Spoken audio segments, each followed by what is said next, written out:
Ok, gente. Os glicopeptídeos é uma classe de antibióticos também bastante utilizado a nível hospitalar. A vancomicina, a tecoplamina, e quem for aí para ambiente hospitalar, você vai ver que a vancomicina é mais utilizada, apesar da tecoplamina ser melhor em alguns aspectos, mas em relação a preço, né, isso influencia muito. A vancomicina é muito mais barata, então tem-se aí a preferência pelo uso dela ainda.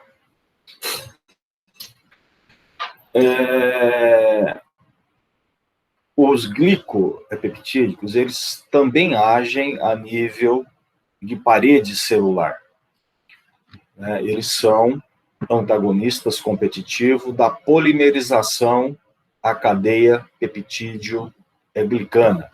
Aquela cadeia, né, que a gente já comentou, que faz com que a parede fique mais resistente. Né? E a mesma coisa que as penicilinas, né, nos micro-organismos em reprodução, formando novas paredes.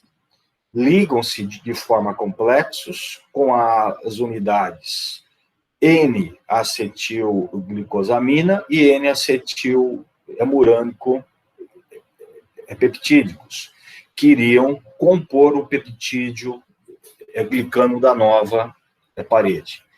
Então, lembro que a parede é formada por peptídeos glicanos interligados na horizontal e a transversal. Esses peptídeos, eles se ligam junto com esses peptídeos glicanos, né? E aí, automaticamente, eles fazendo parte dessa composição, a parede fica frouxa, ela não suporta a pressão interna, e aí ela se rompe. Então, dessa forma, interrompe a formação à parede celular e promovendo, então, a lise bacteriana. Então, não ocorrendo essa estrutura, né, que dá a rigidez à bactéria. Essa ação é mais lenta do que a observada com os beta-lactâmicos. E, além disso, também se fixam à membrana citoplasmática, alterando também a permeabilidade da membrana. Então, além da ação na parede, ela também age na membrana e altera, então, a permeabilidade. E a bactéria acaba perdendo íons importante aí na sua composição, e isso acaba também contribuindo para a morte bacteriana.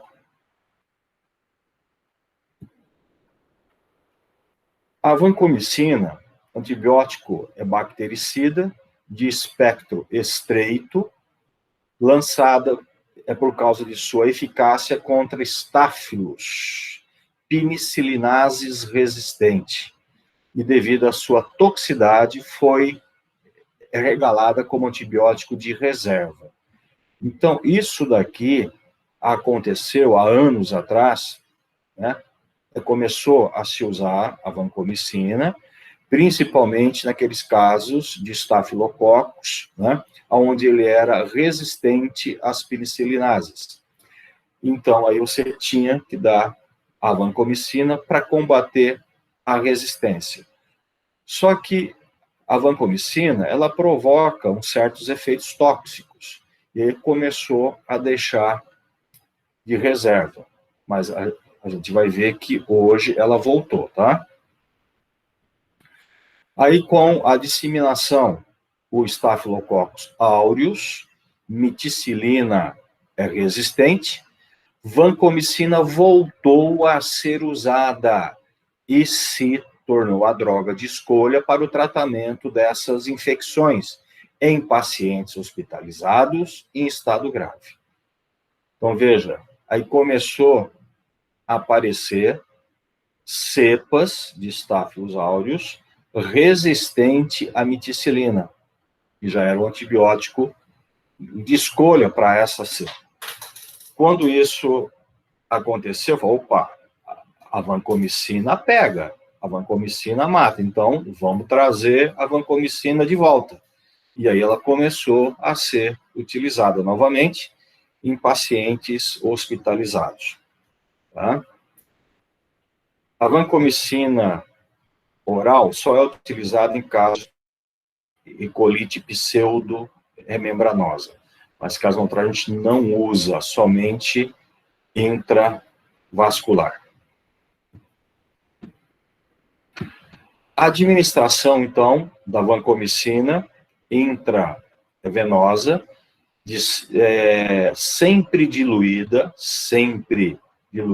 em 100 a 250 ml em solução glicosada, a 5%, ou em solução salina, durante pelo menos 60 minutos. Então, veja que é um volume pequeno e um tempo grande, 1 hora.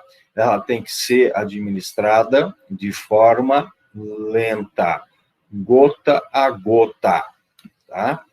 Quando se faz a administração rápida da vancomicina, ou em bolo, é perigosa.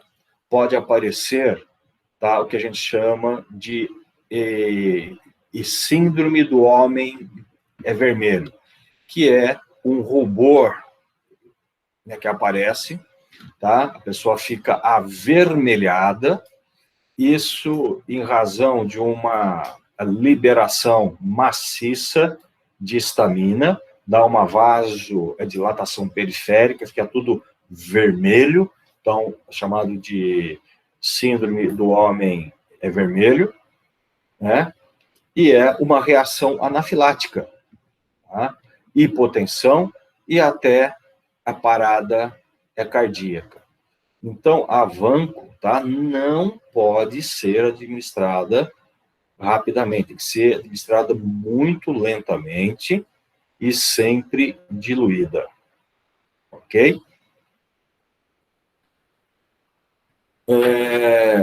A vancomicina e heparina pode precipitar em altas concentrações no dispositivo intravenoso. Então, nunca deve ser feito junto, tá? Deve ser feito separado para evitar essa precipitação, tá? Após a administração intravascular, a vancomicina distribui-se pelos líquidos e tecidos orgânicos. E tecidos orgânicos. Pessoas sem meningite, a vancomicina não atinge o líquor, mas em paciente com a meningite, a droga atinge a região. Por quê? Porque quando as meninges estão inflamadas, tá? Aumenta a permeabilidade. Aí ela consegue atravessar as meninges e chegar até o líquor. Mas em condições normais, sem a meningite, as meninges são impermeáveis à vancomicina. Ela não chega até o líquor.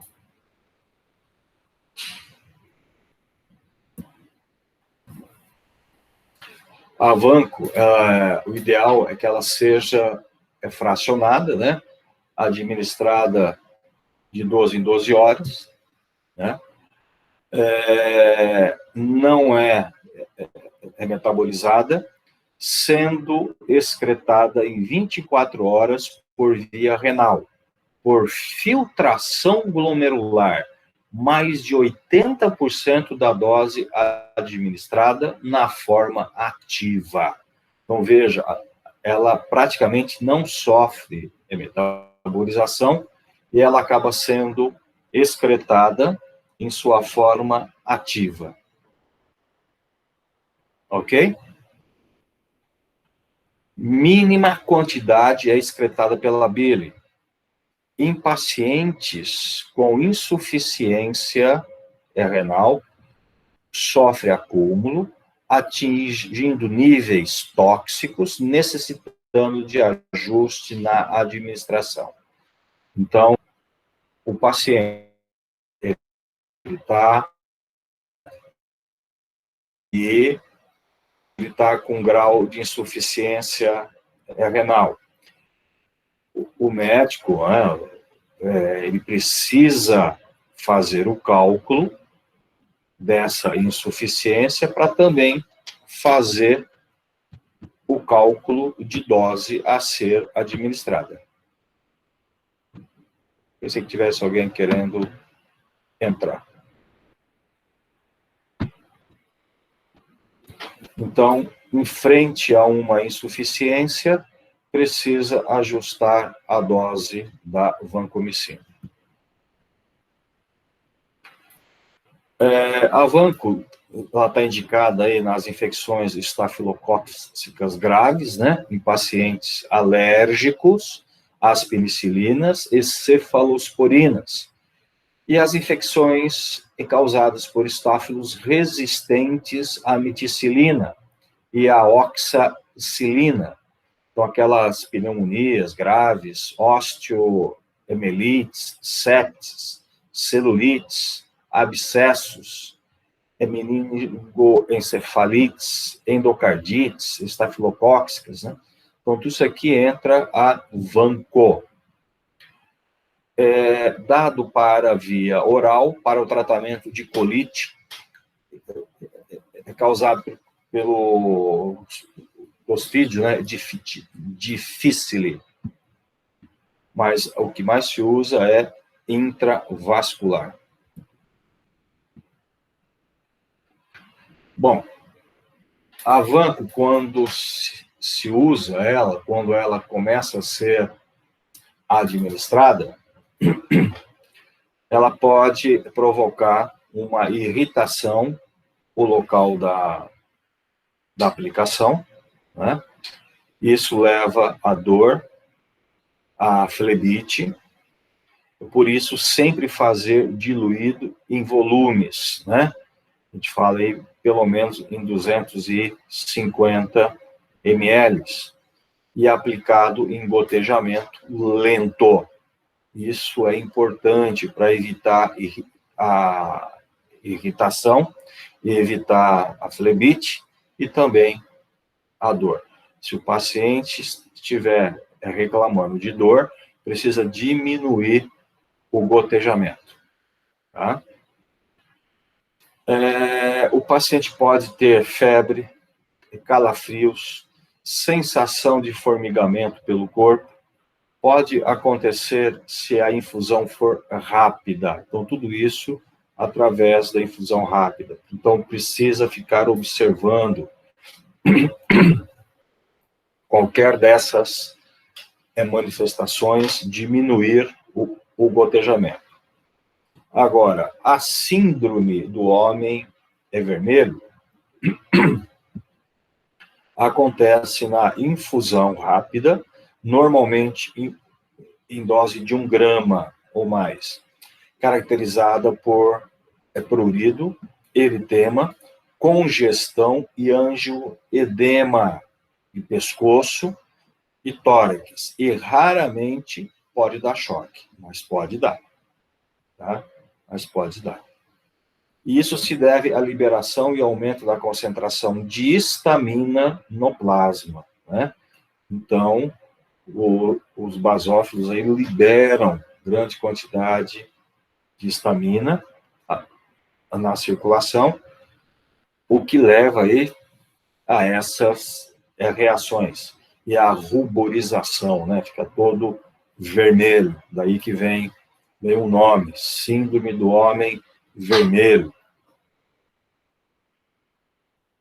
Ok?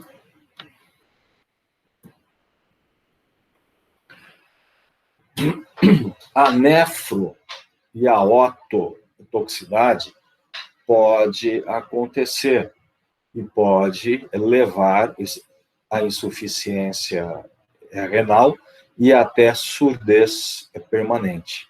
Então, isso aqui também precisa tomar muito cuidado. A nefrotoxicidade hoje, em razão de drogas mais purificadas, é mais raro de acontecer. Ocorre com doses altas e reversível com a retirada do medicamento. Então, hoje está mais fácil, né, você controlar e evitar aí uma insuficiência permanente, né? Mas esse paciente precisa ser vigiado, esse paciente precisa ser monitorado, né, durante o uso da vancomicina, e tem que fazer as avaliações renais durante o uso, né, para saber se não está comprometendo.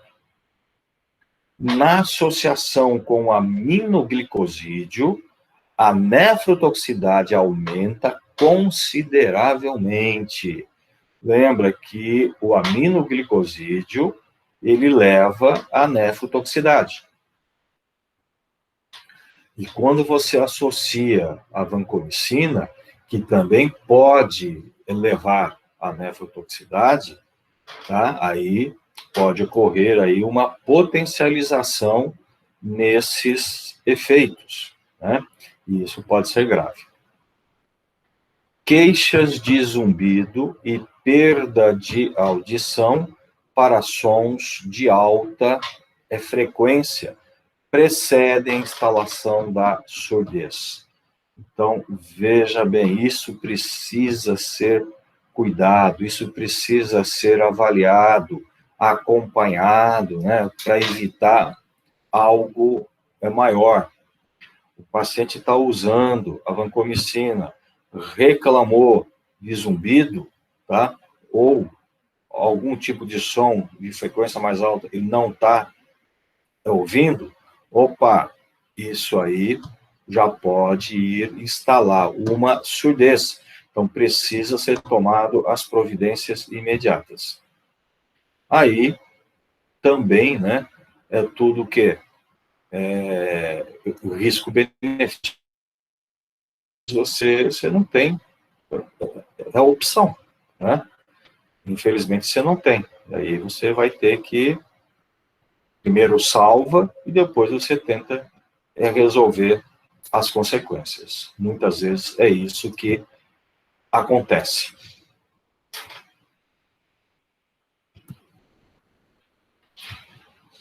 A teicoplaminaA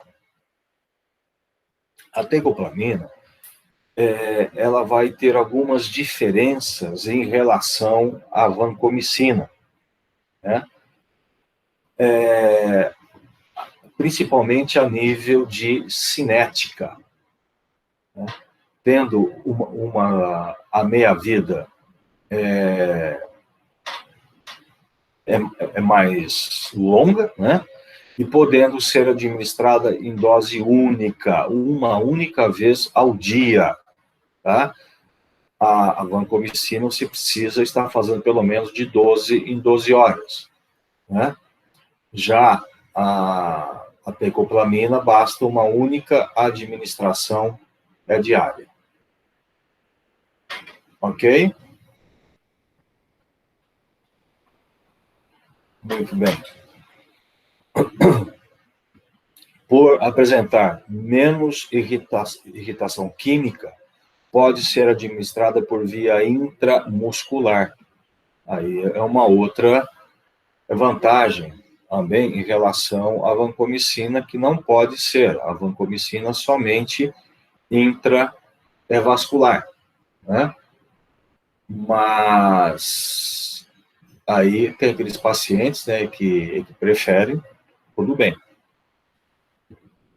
A teicoplamina também apresenta menor toxicidade renal e auditiva.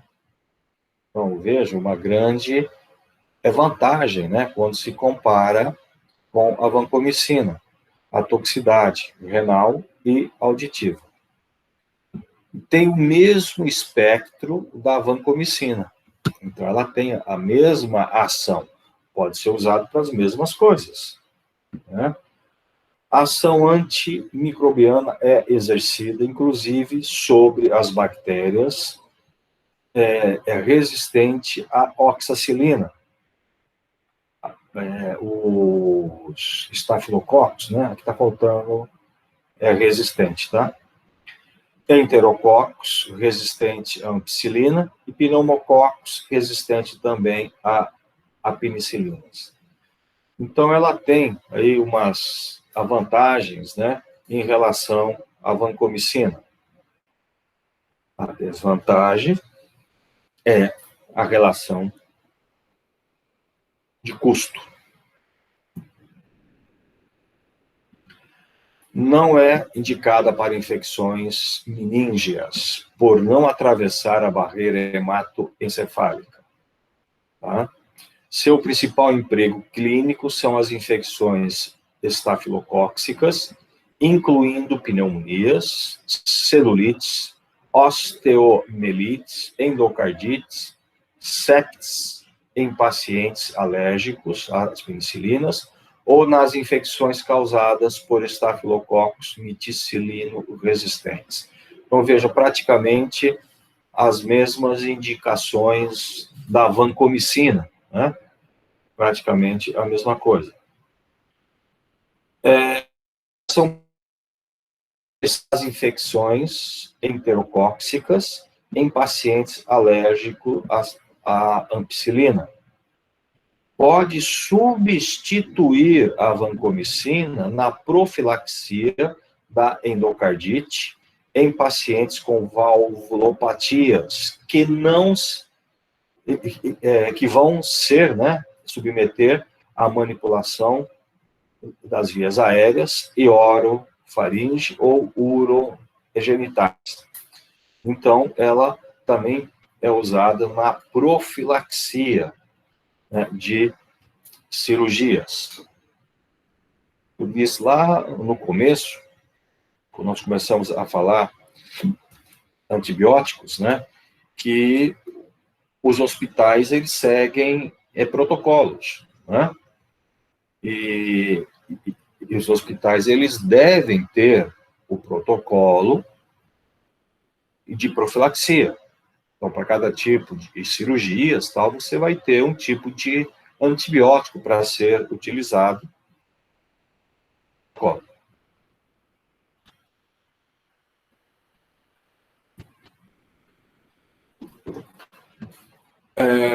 Boa tolerância, tanto por via intramuscular como por via intravascular. Efeitos adversos relatados em menos de 5% dos pacientes, com erupção maculopapular transitória, exantema, urticariforme, febre, leucopenia transitória também, diminuição da audição para sons de alta frequência. Então, veja, pode acontecer tudo isso, mas a incidência também é baixa, mais baixa do que a vancomicina. O potencial de nefrotoxicidade e óbito menor do que a vancomicina. Então, essas são as vantagens, né, da teicoplamina. Raramente causa síndrome do homem vermelho ao ser administrada intravascular. Então, veja também a incidência dessa síndrome é menor do que a vancomicina, né? A teicoplamina não é indicada para a terapêutica de infecções de gestantes, nem na nutriz, exceto em situações clínicas em que o benefício supere o risco de sua administração. Nefro e neurotoxicidade fetais. Então, veja que aqui é uma observação importantíssima, né? Não deve ser administrada em gestante, nem quem estiver amamentando, tá? Que pode provocar essas toxicidades. Ok? Então, isso é importante.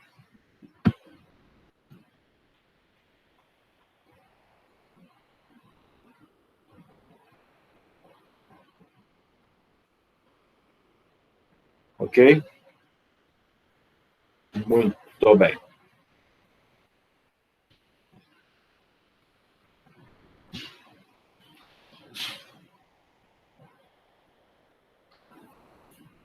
Avoparcina. Avoparcina é um tipo de antibiótico que já foi muito utilizado, tá? E que é proibido, tá? É proibido. Mas a gente não sabe, né? Até onde vai essas proibições. É um peptídeo com menor potência contra micro-organismos gram-positivos comparado com a vancomicina. Então, a potência é bem inferior. Só que, o que ela faz? Ela exerce uma ação antimicrobiana contra as bactérias gram-positivas no intestino delgado de animais, o que aumenta a digestibilidade de matéria orgânica, levando à degradação da celulose e hemicelulose e promovendo o quê? Ganho de peso dos animais. Aí, né? A gente pensa que está comendo aí um bifinho gostoso, né? A gente está ingerindo aí junto antibióticos. Depois a gente não entende da sensibilização que ocorre, né, com alguns pacientes, né? Ele pode ser sensibilizado comendo algum tipo de alimentação, tá? Então, o seu uso foi largamente aprovado em países da Europa e americanos como promotor do crescimento e ganho ponderal de animais destinado ao consumo humano, como gado, os galináceos, porcinos, os caprinos, tá? Dava-se esses antibióticos para esses animais para ganhar peso, né?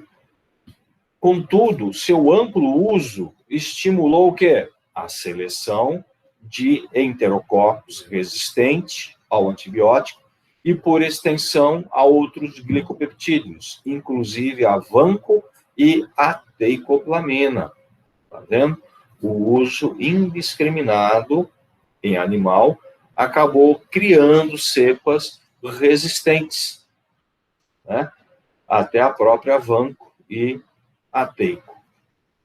Aí, então, quando eles perceberam a burrice, né, que eles estavam cometendo, aí, hoje, né, o uso dela é proibido na comunidade europeia e o seu emprego como estimulador de crescimento é condenado por propiciar o desenvolvimento de resistência entre micro-organismos gram-positivos. Então, é proibido. A gente sabe disso, né? Mas a gente sabe também, né, que é difícil controlar. Ok?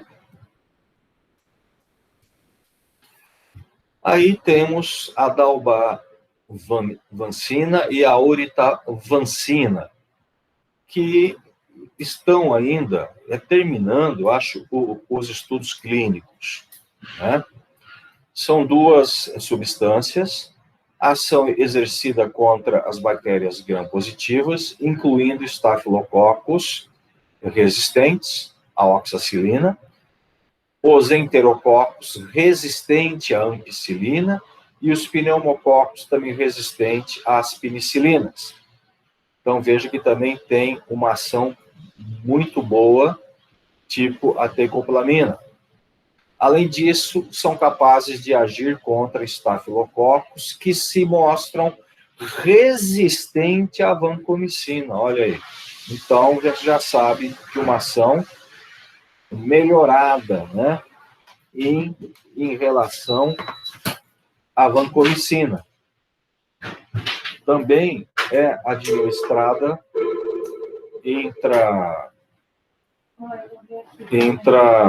vascular. A cinética é semelhante à tecoplamina, inclusive uma meia-vida é prolongada. A oritavancina tem uma meia-vida de 10 horas, o que permite seu uso em uma única aplicação diária, que tem um efeito pós-antibiótico. A dalbavancina apresenta uma surpreendente meia-vida de 144 horas, o que permite uma dose semanal. Só que isso também a gente precisa analisar, né? Que se provocar algum tipo de efeito adverso, você sabe que você vai demorar muito tempo para controlar, né? Então, tem aí os dois lados.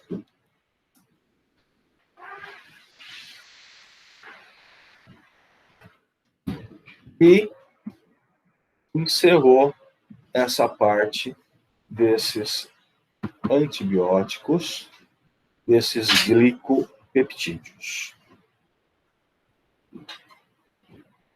Ok?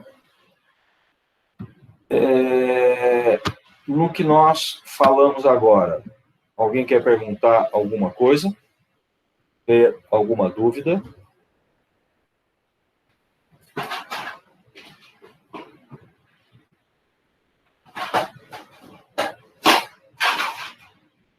Eu consegui fazer anotações boas assim dessa aula, professor. Foi num ritmo tranquilo. Beleza. Gente, deixa eu falar uma coisa com vocês. Eu vou interromper aqui a gravação.